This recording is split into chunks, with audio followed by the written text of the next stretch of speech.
Welcome to the Self-Driven webinar series for high performance coaching, real life case studies. Welcome. My name is Michelle Ann Eiking. I'm the host for this afternoon session. I'm the Chief People Officer for Self-Driven Enterprise. It is a digital talent engagement platform that seeks to bring out the best in the employee experience so that organizations can win in the marketplace by first winning in the workplace. And what we've realized especially in these current times, we cannot separate the mental and emotional and human aspect from creating the ideal work environment. We supply a digital tool, which we feel is very important in the area of digital transformation, but we cannot separate the solution from the leadership mindset and the culture of the organization in which we implement ourselves. Hence for the Self-Driven webinar series, in which we've invited our partners and insightful folks in the areas of leadership, performance coaching, upskilling yourself in the new skills for digital age, like virtual impactful presentations. And this is really to showcase the fact that it is very much a partnership between technology as well as the human element of a leadership mindset, as well as the right kind of culture. And so with that, we're very privileged to have with us today a high performance coach by the name of Derek Kulasingham. He is with the LoA Centre and will be joining us this afternoon to talk us through real life case studies. We hear about high performance coaching all the time, but we really don't know whether or not they work in real life. And so Derek is here with us this afternoon to talk through some key experiences that he has gone through as a performance coach in real life companies with real problems. So Derek, welcome and thank you so much for joining us this afternoon. Thank you, Michelle, and Self-Driven for the invitation. Wonderful. So can we just have, I know there's some folks already on the call. Drop us a note in the chat if you haven't answered the question that was asked as part of the registration, which is why are you keen to spend a valuable hour of your time listening to this topic? And we had the privilege, while we wait for you to key in some of your responses in the chat, I'm just going to share with others some of the questions or the thoughts in the minds of other people who've registered. So we've had Priya, who's interested in the topic of coaching overall. Gaurav or Verna, who wants to talk about engagement in the new age. Daphne is interested in how to perform better and more efficiently with limited resources. I think this is something that everybody is very, very keen to find out these days. Clara is interested in what are the key questions to ask or the things that we should do to motivate employees to drive for higher performance. I think that's prime on every business owner, business leaders, certainly some HR folks that I know, that's top of mind for them. Darshini is interested in inculcating high performance in an events company. I assume that's the company that she is responsible for driving motivation for. Azman is here to learn how to handle change. And Derek, I believe that's definitely going to be a common theme in many of the case studies you're going to be sharing with us today. Roy is wanting to brush up on coaching skills. Deepak, knowledge building. Brinda is here to be more effective as a coach during tough times to keep businesses growing. And we've got Valerie here who wants to understand how to motivate and change culture. So a variety of different interests this afternoon, which of course I think will be very much covered in our session. But Derek, to kick things off, could you tell us what is performance coaching, high performance coaching? Share with us at least your definition for what that is.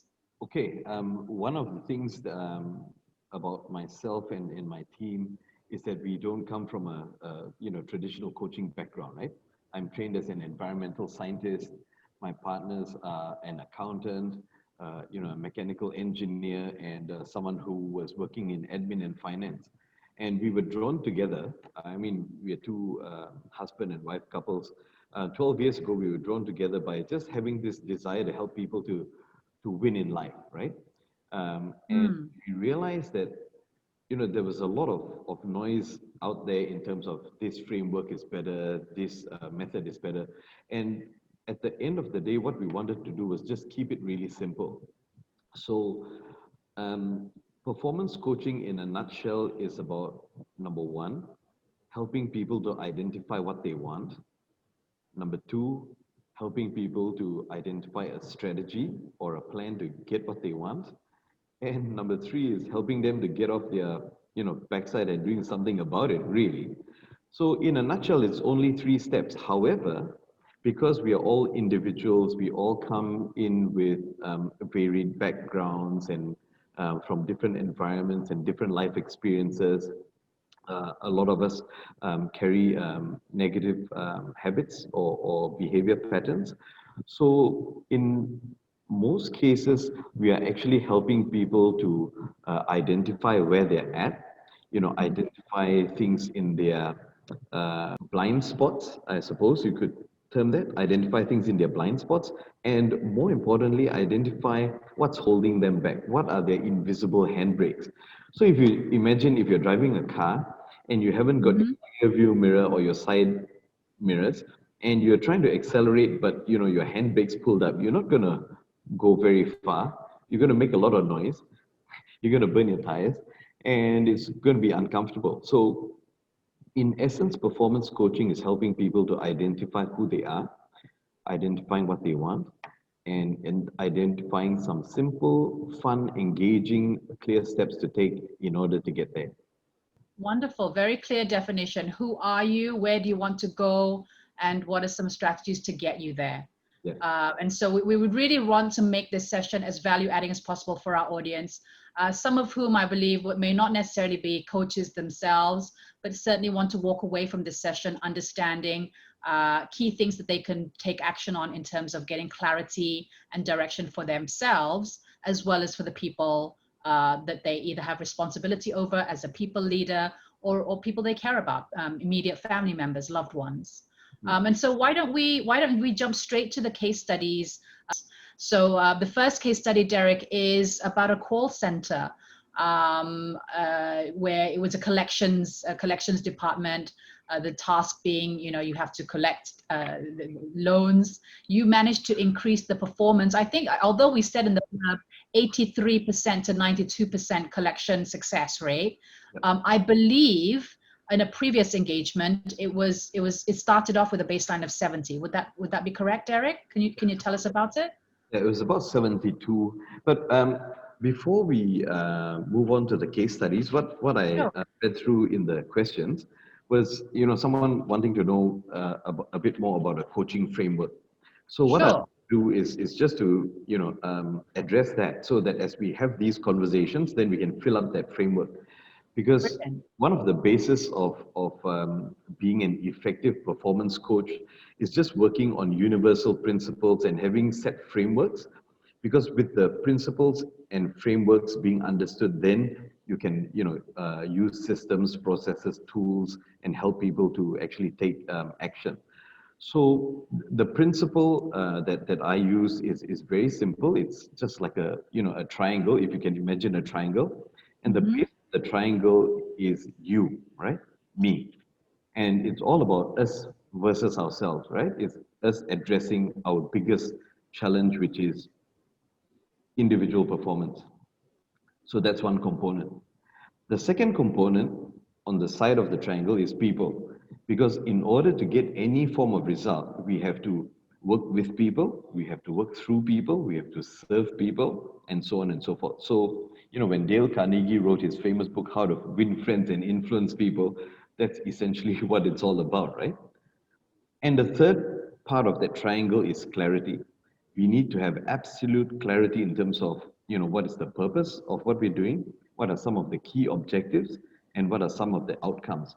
So if we have these three areas uh, simple in a framework, then coaching is very simple. And after that, it's all about connecting with people, calibrating. If you're an NLP familiar or practitioner, master prac, you will understand it's about calibrating with people and engaging with them. So connect, calibrate, engage is one part. The second one is that person has to feel that you care. Very important. As the saying goes, right? People don't care how much you know until they know how much you care. So the first part is that you've got to be caring and they've got to feel it. That's where empathy comes in. The second one is they want to know whether you're competent or not, right? You have to have some form of credentials of credibility. And nowadays, street credibility is very important. Which is why we're talking about real life case studies, right, Derek? Absolutely. And the third one is, are you committed to help me to get an outcome or a result? So caring, competence, and commitment is the second part of that. And the third one is just being focused on simple results and simple outcomes, which make the intangible tangible. Because a lot of people struggle with coaching and say, look, you talk a lot about happiness. Because previously, we used to say that, if you are successful, then you can become happy. But now with studies and Sean Acker's work and like-minded people, the happiness advantage, they say, look, if you're not first happy, you have absolutely no chance of being successful. That's very true. It's a very timely reminder. Yeah. So happiness actually is a decision. It's a learned behavior pattern. But most of us put it on the back burner for so long, right? Because we're all performance and activity based. We were raised as human doings rather than human beings.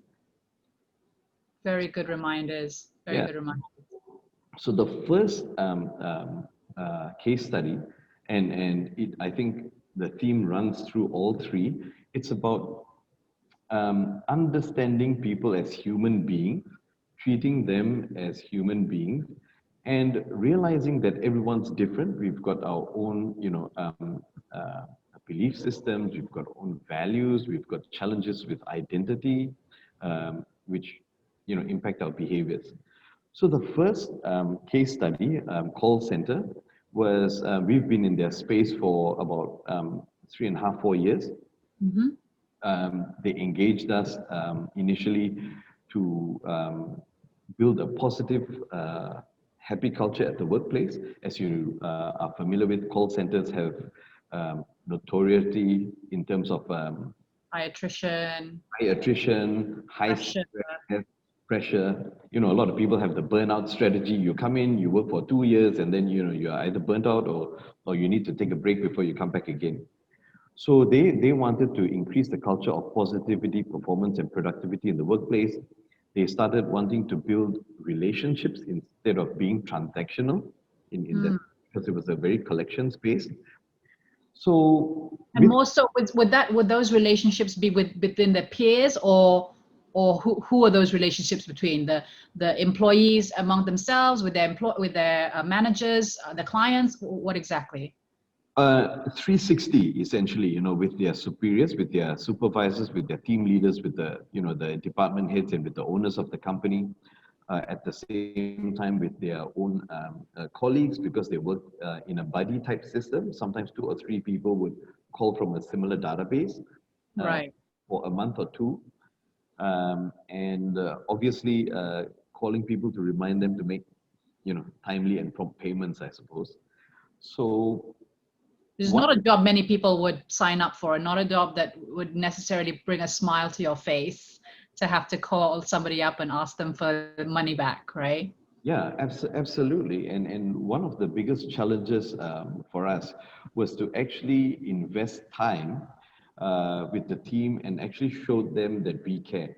And, getting the message across that the reason why we were doing this performance coaching work was because their team leaders cared about them, their managers cared about them.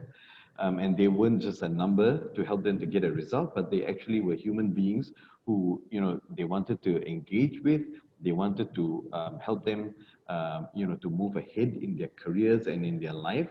A lot of them, you can imagine, are millennials, and, high performance people, but with, the attention span of a wasp. you Yeah, know. and So, may I hazard a guess, Derek, that they would also be fairly skeptical as a group, right? You know, these are really savvy, street smart, kids. yes, They've grown up on a lot of pop culture where nuances, innuendos, hidden agendas are part of entertainment. And so when you rocked up, I'm very curious to understand this. When you rocked up and said, hey, here we are because your boss really cares and loves you, they paid us money so that we can show care. yeah. How was that received? Did people take it at face value, or was there some level of skepticism that you had to work through first? Well, what I normally like to do is I like to pre-qualify the people that I work with. So before we actually did any training, I sent out a survey and say, look, we're in the process of designing something, and you are the reason why we're designing this. Can you tell me a few things that I can help you with in terms of helping you to break through and accelerate the results that you're getting at work and outside of work? Mm. So based on the feedback that we got, we actually tailor-made the program to suit their language and what they wanted, right? So it's all about telling the story and the So what were question. some of the things, if you don't mind sharing, what were some of the things that, it's great, I think, that you asked about the non-work, Yeah, because I think then that denotes some level of sincerity in showing care for the person. If you're not just counting them as a number and thinking about what they bring to the table in the office, but yeah. if you're also asking what are their personal aspirations outside of work, that demonstrates some level of sincerity and caring and showing care. Anything interesting that you got back from that pre-engagement survey? Yeah, well, a lot of people were having challenges with these three things. Number one was they had doubt that they could, perform because a lot of these people were, they didn't have much formal education in that sense. Mm-hmm. One or two of them had a college degree, and now quite a few of them are actually university graduates who can't get placement, right? The So sad state of affairs, yes. yeah, yeah. So the one thing in common that we found from the survey is that most of the people here had a great attitude, and that they had a positive, teachable attitude. That was a winning point from this team, in difference to some of the other teams that we've worked with. And I think the reason for this was because the majority of these people took up a position in the call center because they had to. There wasn't Right. much work out there, and they just had to make it work. Okay. The Okay. question was, how do I make it work? Okay. Because number one, I doubt I can do this. I'm qualified, but I haven't got the language skills. I haven't got the emotional skills. I haven't got um, you know, the the the experience to actually do this type of work. And Hmm. another thing, besides a positive, teachable attitude, is that I think almost everyone had courage to do Okay. something different, courage to be out of the comfort zone, so to speak. I mean, not everyone takes a job in a call center. Yeah, Absolutely. So, I mean, obviously it sounds like you had some good raw material to work with, yeah, but yet they were not at their optimum. And yeah. so what was the framework of the performance coaching that you and your team brought in to take this promising raw material Yeah. and enable them to hit those kind of stats? Yeah. So this is what we shared with them, and it said, look, um, to be successful in life, you need to work on five key areas. The first one is your mindset. And your mindset means how you think, right? And Carol Dweck talks about growth mindset or fixed mindset, and we are familiar with that. But essentially, to just dumb it down to the lowest common denominator being how we think. Mm-hmm. Second one is attitude. Attitude, is how we approach life, how our perspective on life affects us and the way we behave, right? Are we more optimistic? Are we more pessimistic? So the first one was mindset, how we think. The second one is attitude, how we approach anything in life. The third one was just realizing and appreciating the importance of habits, which are behavior patterns. Mm. And all of us acknowledge that we have some empowering habits and some disempowering habits. And one of the things that we shared with these people were that sometimes habits are empowering for a phase in our life. And once we've moved past that milestone, that empowering habit becomes a disempowering habit or something that holds us back, right? So we need to consistently reevaluate our habits and say, look, is this habit or behavior pattern accelerating me towards my goals, or is it a hindrance and holding me back from Can you hitting? give us an example, Derek? I mean, I'm trying to, in my own mind, figure out now which are my habits, of course, which were once empowering and now disempowering because I've not audited them. Could you give us a simple example? Okay, a very simple example will be something that we've inherited from our education system. In school, when you look right and you look left during a class test, people say, don't copy. Right, So everybody is doing their own stuff. right. But when you come out, you look right and you look left. It's called market research, right? Absolutely, Yeah. absolutely. So imagine if you've gone through the whole of your kindergarten years and your primary school and your secondary school and your college and university, and people say, don't copy, don't copy. And now they send people for a 2-day training program and they say, Derek, can you sprinkle some, magic dust and blow foo, and now everyone is they're thinking out of the box and they, you know, uh, Exactly, right. yeah, yeah. So one of the habits is that we need to shift from saying, look, I am going to be working in isolation because I cannot copy everyone, and just Right. shift the habit to just being observant, look around and see what your friends are doing and learn from each other. Absolutely. Why make the same mistakes? Learn from other people's mistakes, save time, money, resources, effort, and emotion. So that's a Absolutely. very big shift in behavior patterns, and one of the key ones that help this group grow. Yeah, Okay. yeah. And And then so the for this call center, what were some of the kind of habits?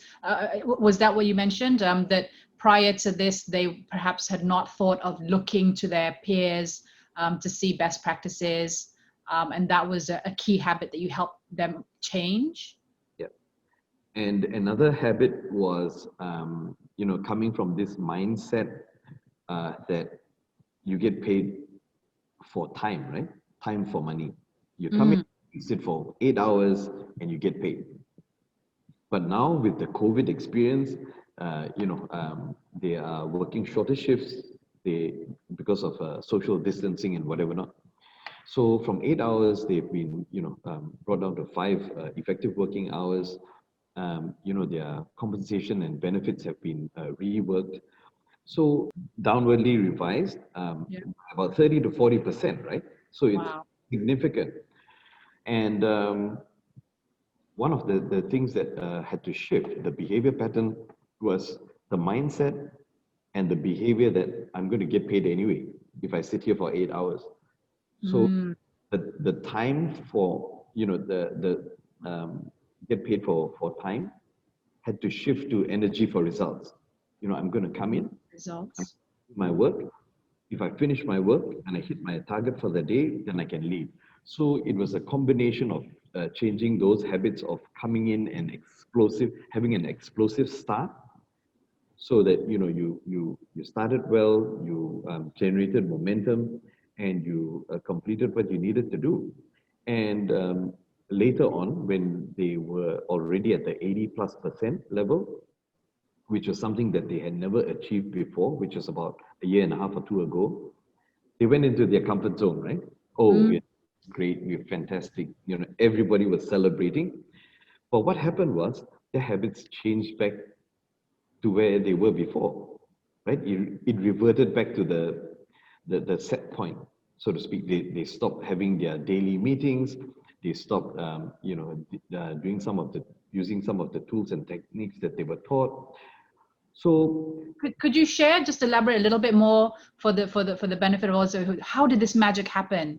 I can understand that you re-switch some of those habits, etc. But what were the simple exercises? I imagine that dealing with the call center folks, it wasn't like rocket science exercises. Could you share one or two without giving the whole secret sauce away, Derek? I understand that this is what you do for a living and you can't give away the whole secret sauce, but what were some of those simple exercises that you had them do? well, Michelle, I'm in the business of giving away secret sauce. Okay, well, we're very lucky then. Bring No, on the sauce. it's so simple. Because it's so simple, people don't do it. Tell us more. I get paid not to come up with secret sauce. I get paid for helping people to use the secret sauce consistency. Ah, It's actually applying it consistently over a period of time and learning through that experience and tweaking it to suit your personality, which is the clue. I mean, everything works. so what worked for the call center folks specifically? What was it they needed to repeat consistently? So there were three things. Number one is every morning they start with a morning huddle. What is a morning huddle? They have a short meeting, which is about 15 to 20 minutes. The first thing that they do is they celebrate the successes of yesterday. Mm. Successful calls that they, how many hits, how much of collection did they do the day before. The second one is they would review the work that was in front of them today. And if there were any roadblocks or any challenges, they would raise it up with the supervisor or the team leader and, remove some of these obstacles. And the third one was actually do the work effectively. Just prioritize and do the work using, some basic law of attraction tools and techniques, which is, reset your vibes when you're feeling negative. Ask yourself, so what do you want? Having the feeling of positivity before you make every call, because people can feel your vibe over the phone. Mm. And another one is to remember conflict resolution and just reminding themselves before each call that this call was about building a relationship. It wasn't just completing a transaction, because you'd have to call them every month. Right. Yeah. So it's about building a relationship over time rather than just being transactional every month. And so how did that translate? How did that manifest in terms of how they spoke? I mean, for example, how would a transactional call center person speak versus a relationship building? Okay, so generally speaking, everyone followed a script, and the script was to try and get a payment as quickly as possible, right? So people would call and say, "Hi, Michelle, how are you? Good morning. Can you make your payment today? Mm. Or can you make your payment in 3 days?" So that's very transactional. However, understanding the process that these people were supposed to call the people on their list about 3 to 4 times a month to make their repayments in advance or something like that.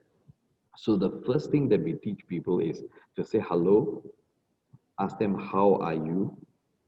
Is this a good time to have a brief conversation? And if they said no, ask them, hey, when can I call you back? Or would you prefer if I send you a message? Okay, treating them like humans, really, right? Absolutely. With busy schedules, screaming kids, driving. Yeah. So, and because they built friendships and relationships over the period of time, they became friends. And when people like you and they trust you and they know that you're calling them to remind them, not to bug them, they were a bit more respectful. They developed, trusting relationships between each other, and that actually set themselves up from the 80% position to hit the 92% position right now, even in the current situation, because they were actually helped. They went in with the only thing that we taught them was go in with the mindset of being a friend and saying, hey, how are you? How are things with you? And, if you're having some financial challenges right now, how can we work this out? Wonderful. Yeah. Paying something is better than paying nothing, because we want you to help. I mean, they offer loan for cars, right? So Right. you say, we know your car is very essential for you right now. And what my role is to help you to stay relevant, to stay on track with your payment. And this is what we realized, and this is what we shared deliberately with the people who are doing collection. As human beings, we all want to pay off our debt, Absolutely. right? And the beauty is, because now, with limited resources and the current situation, people will prioritize paying the debts of people that they like first.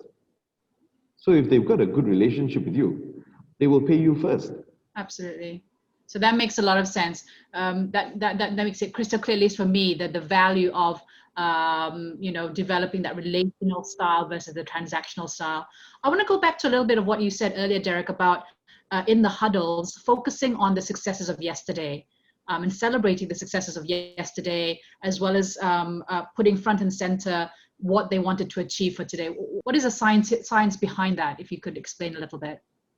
Well, there are, I think, three parts to the process, and we've actually created an app to help them to use it, and it's called the Reset app. So the Reset app actually just digitizes the process of number one, resetting your vibes whenever you feel negative. Ask yourself, so what do I want? That's based on the teachings of Law of Attraction by Michael Lozier. And the second one is identifying things that you ideally would like it to be. So it's one thing shifting your vibe from a negative to positive, which makes you feel better anyway. Number two, it's planting the seed of the way you want it to be, ideally. Mm-hmm. And the third one, which is a very big component and is very mainstream now, is people are realizing that one of the most important feelings to have is a feeling of gratitude or gratefulness. So that feeling of gratitude and gratefulness makes you feel happy anyway. It shows you, or it helps you to find proof that there is something in your life that is working right. So So that's why, and how did that power their behaviors? I'm trying to connect the dots myself. Is it because, they're coming from that background of not feeling good enough, not feeling qualified. And so this daily habit of celebrating the wins solidifies their capability on a daily basis. That's my guess. yeah. Would you say that would be in the ballpark? Yes, I think Sean Echo in his book, The Happiness Advantage, says it quite clearly, and he says it the best. When you're happy, your performance increases by over 30%. Your productivity increases by close to 40%. And your creativity increases by about 300% just by being happy. So wonderful. Okay, so just having that boost, it's like juice for performance. Exactly, and being happy is actually being deliberate about deciding to focus on the things that are going right for you rather than focusing on the negative things which are going for you, right? Hmm. So, for example, if you were given a piece of white cardboard for art, let's say, and on this white piece of paper, A4 piece of paper, there's a black dot at the bottom corner.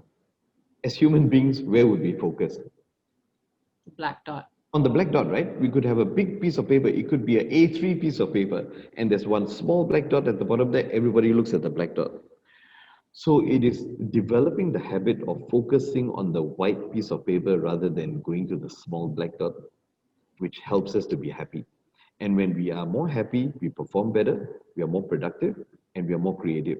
So a lot of people talking about, design thinking, about out of the box thinking, about agile leadership. Everything comes down to the common point: how happy you are. So I mean, I don't know. For me, I'm certainly a believer in that. I would hazard that will be many in the audience that again may have that skepticism, right? Like, please, I've lost income, business is down, I'm stuck in the house all day with screaming kids. Yep. How can you talk to me about being happy? How can you talk to me about positivity? It sounds like a complete, trip. And yet there is some real, I think, science behind that discipline, that mental discipline of focusing on the possibilities of the white paper, as you put it, versus the limitations of just that black dot. Yes. You agree? Yeah. So what we do is we teach a very simple process with some tools to help people to build their emotional resiliency, right? So the first thing to ask ourselves is, number one, whatever happened, is it area of control or area beyond control? So if what has happened is area of control, then we know that we can, take action and be able to respond to it differently. But if it is an area beyond control, then our approach will have to be slightly different. So the first one is it area of control or area beyond control? Now, the fact that it was area beyond control and it's happened, it's already eventuated, right? So Right. what is our area of control? Our only area of control is how we respond, how we feel towards what has happened. So that is within our control. Yes. You want to, I'm understanding it to be, again, there was one question, I think, how do we do more with less? Yeah. One of the questions. And I think then that's a direct answer to that particular question. If you have less, then you want to be very, very cautious with how you invest the resources you have. And that speaks to this point, correct? Yes, and that also leads to one of my pet peeves. A lot of people say, I want to cut costs. I say, cutting costs is not a strategy. Cutting waste is the strategy. Cutting waste, absolutely. Yeah. It's a different vibe, right? Cutting costs. I mean, in order to get a return on your investment, whatever your investment might be, you have to put things up first. There's always a cost of doing business. Mm-hmm. Right? Now the cost has to go, I mean, we have to invest something and we can see it as a cost or an investment. So you have to put out some money in order to get something back. Absolutely. The first focus, the first area of focus is always on what can I stop wasting? Can I reduce and eliminate my waste? So that's one of the things about the mindset and the attitude and the habit. So it's not about cutting costs, it's about cutting waste. So when we talk about cutting waste, and for a lot of our clients, just that excitement, oh yes, I don't have to cut costs. What I'm doing is cutting waste. Now people are excited and inspired on what you can do to reduce waste. Right? Again, the whole reframing. Yeah, so the second part of that was, the first one is reset. Ask yourself, so what do I want? The second one is reframe. As they always say, every cloud has a silver lining.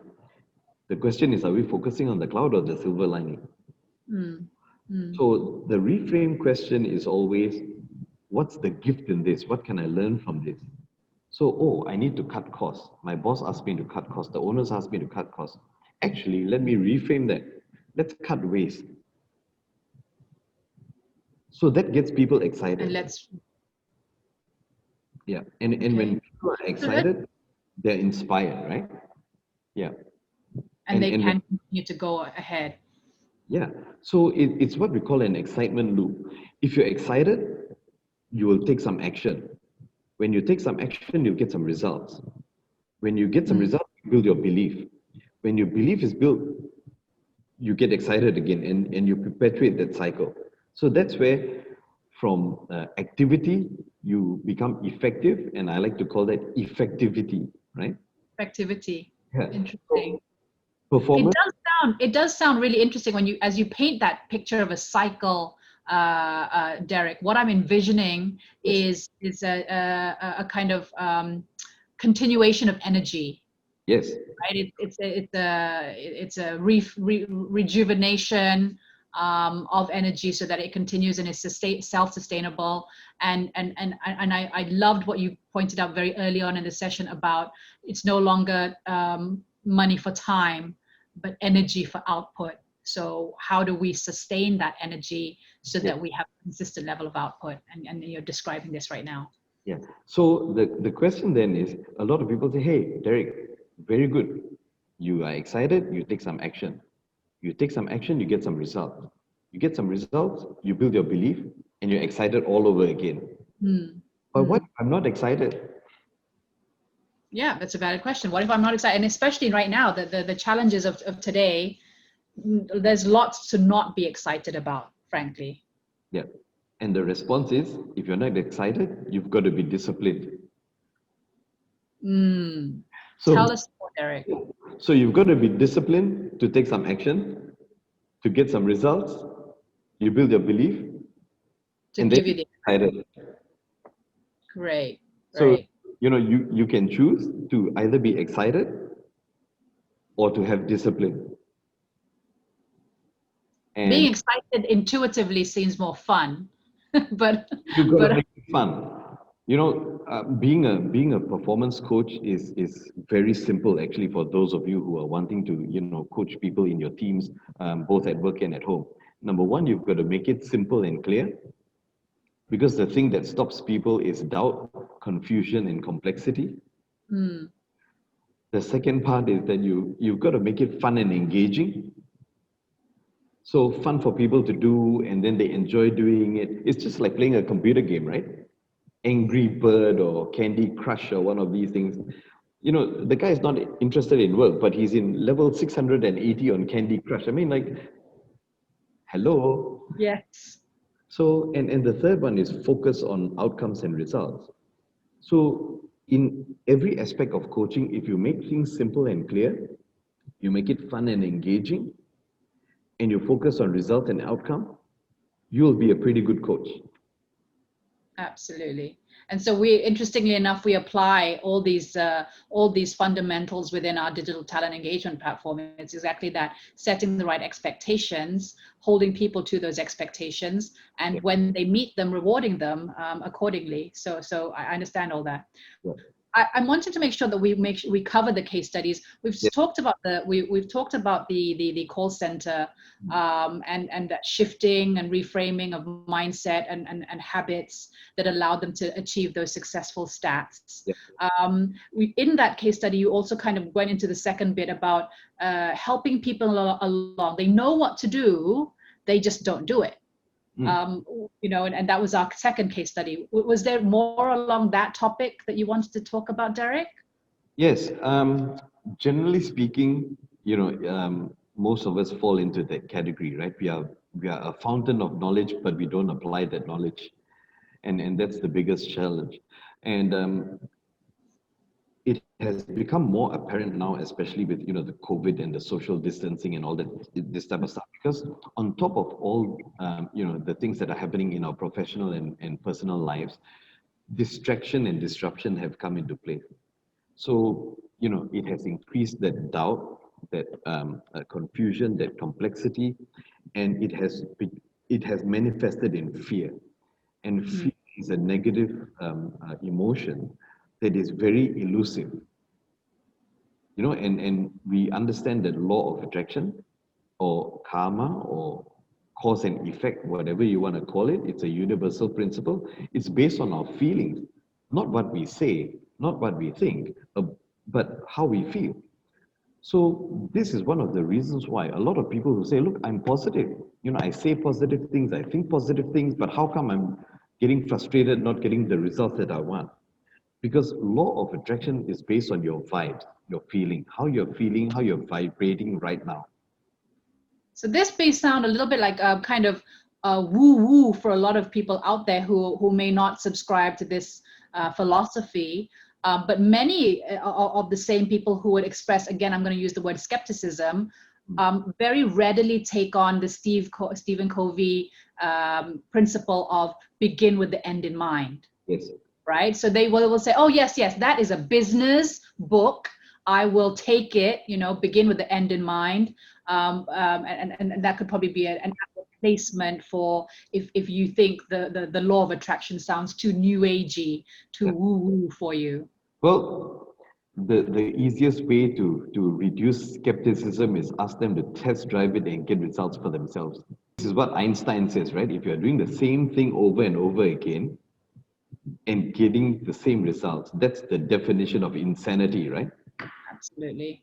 So, I think one of the greatest breakthroughs for myself personally was as a coach, realizing that I can't save everyone, and in the greatest frustration as a performance coach is trying to save everyone, but some people just don't want to change. So it came to a realization for my team and myself about 18 to 24 months ago that our job is to identify people who want to change and are prepared to take some simple steps to make these changes and work with them. Mm. So great coaches have great coaches as coaches. Mm. And one of the great coaches shared is that, as the saying goes, when the student is ready, the teacher appears. And sometimes as a performance coach, you struggle. Are you the coach or are you the coachee? Because every client that I've had over the last 12 years has invited me to be a better coach. Mm.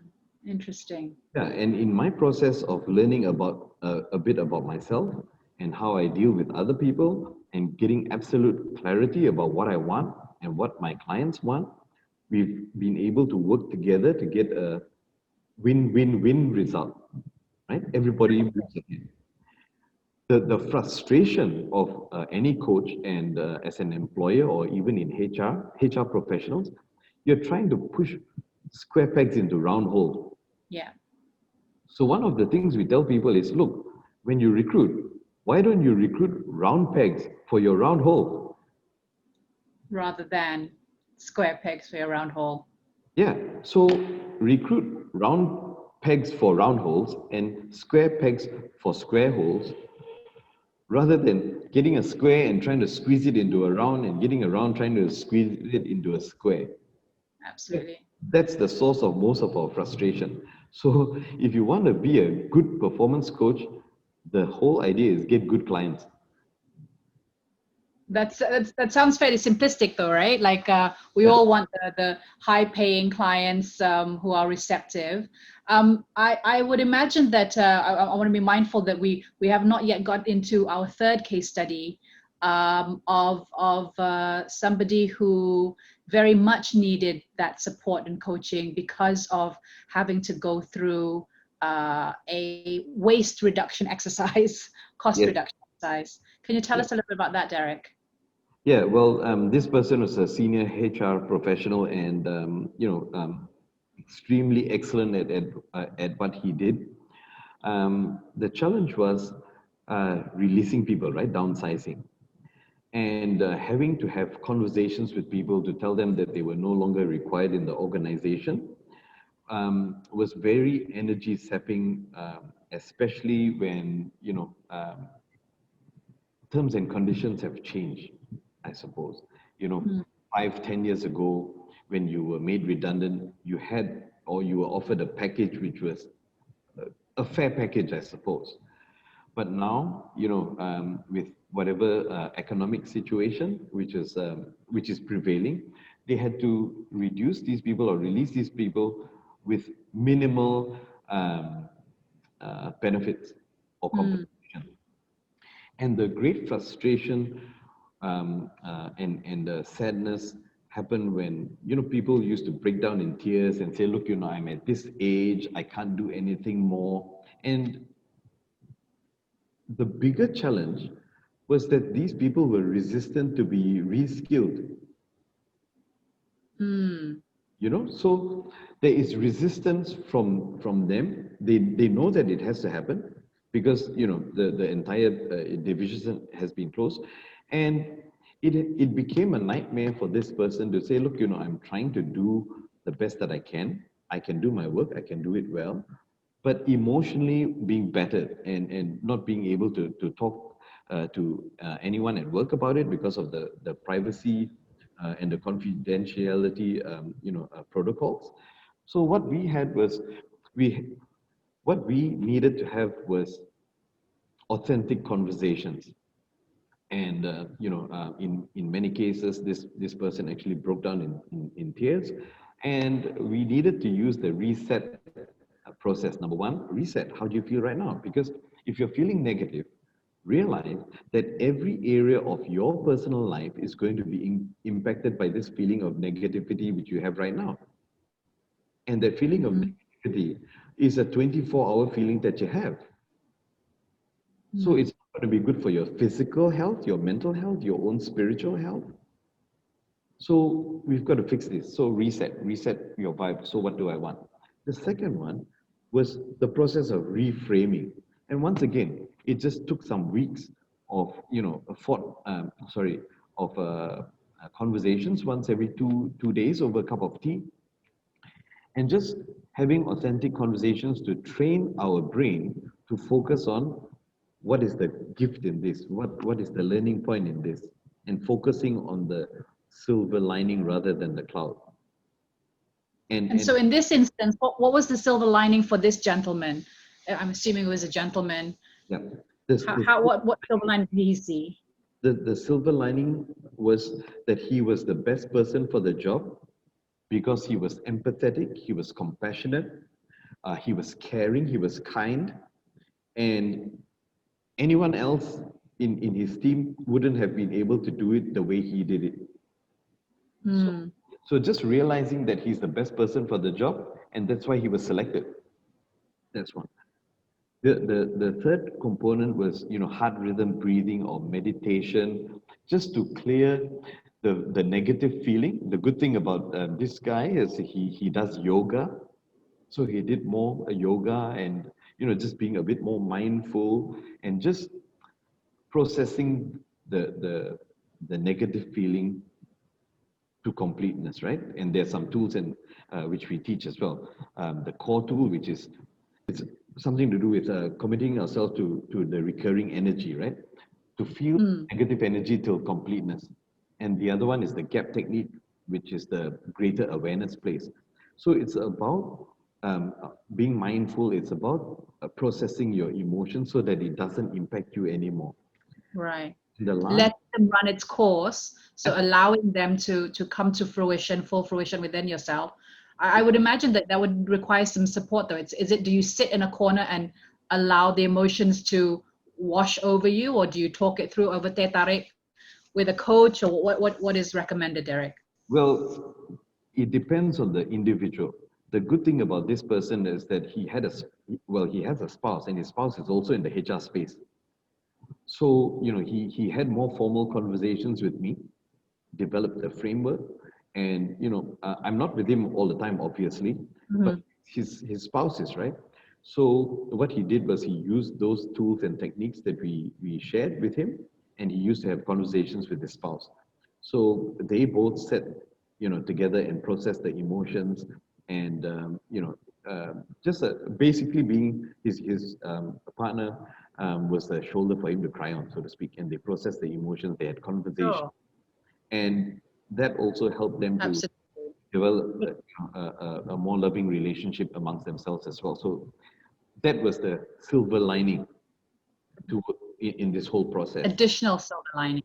Absolutely. What about what advice do you give to the people who are undergoing, the change circumstances? They're so-called the victims of reorg structures. What advice do you have for those people who are resistant to being reskilled, for example? I would imagine that there was some discussion you mentioned earlier about all of us recognize that this is the way that the world is going. That there is nobody, I think, can fight the fact that it has to happen. That waste reduction has to happen. Yes. And we'd rather it not be us. We'd rather that we be staying in the clear and salaries stay the same, business stays the same. But we kind of know everybody's being hit. Yeah. If we can't be excited about it, what kind of disciplines then can we apply to ourselves so that we're in a better position if we find ourselves so-called a victim of circumstance? This comes to mind. Everybody has to participate in their own rescue. I love that. And that is something that I heard on an audio. Nothing that I say is original. I'm not that smart, right? one of my strengths is actually just going through tons of information and finding out one or two things that work. And the realization as a performance coach, especially now, and I think someone wrote a question, how do I be more engaging and be a better leader or manager or coach in this new age, right? And I think the big realization is that we all have to participate in our own rescue. And that's where we came up with these five key things, right? We have to work on our mindset. We have to work on our attitude. We've got to work on our habits or behavior patterns. We've got to work on our resilience. And we've got to work on our mindfulness. Now, how do we do these? Because these are big topics and big concepts. Yeah.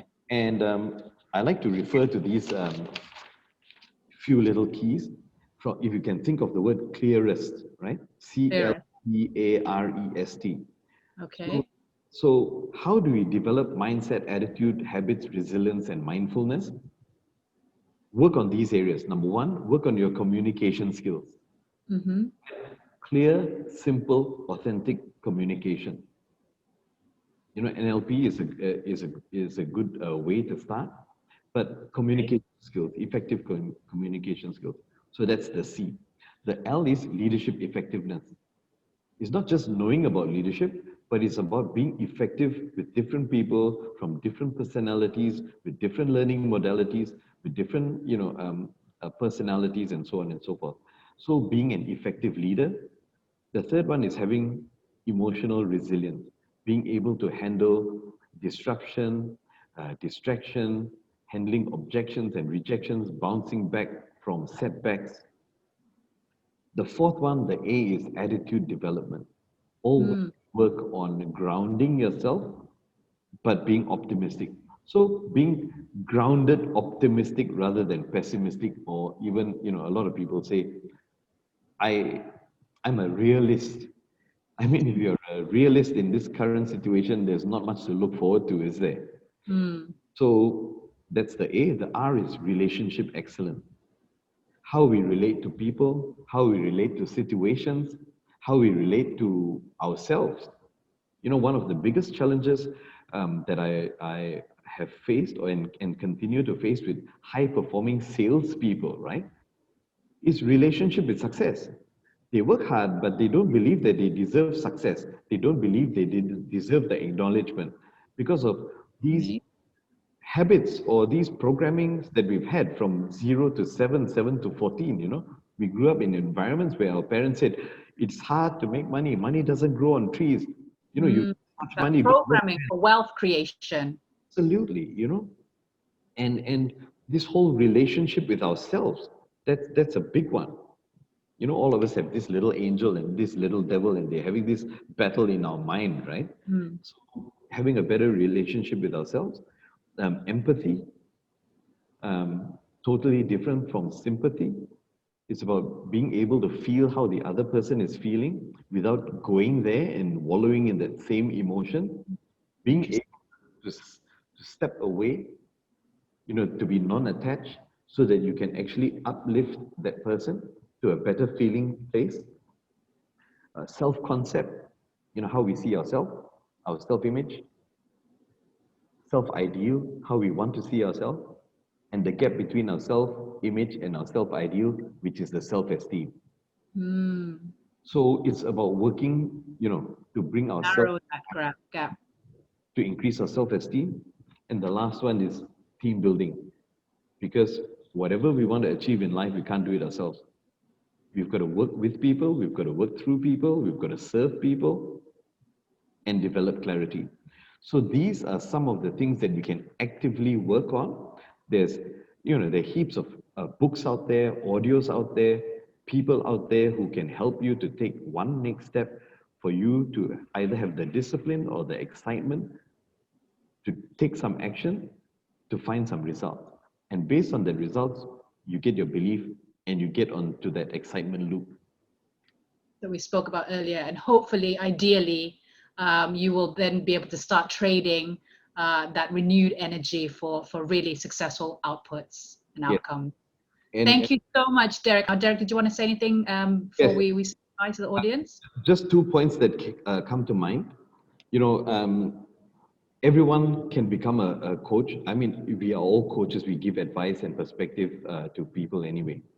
Two principles to remember is whatever you test and measure improves. So always track, test, and measure whatever you're doing so that you can improve on it. And Wonderful. the second principle is whatever gets acknowledged, recognized, gets done.